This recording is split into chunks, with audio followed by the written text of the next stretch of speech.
Hurmatli yurtdoshlar, 27-mart Xalqaro teatr kuni munosabati bilan O'zbekistondagi barcha davlat teatrlarida 21-27 mart kunlari teatr tomoshalari haftaligi bo'lib o'tadi.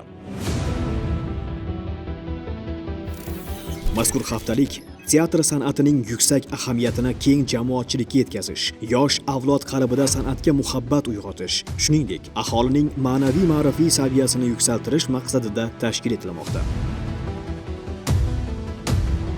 Haftalik doirasida yurtimizning yetakchi teatr jamoalari tomonidan turli janr va yo'nalishlardagi eng sara, zamonaviy hamda klassik spektakllar namoyish etiladi.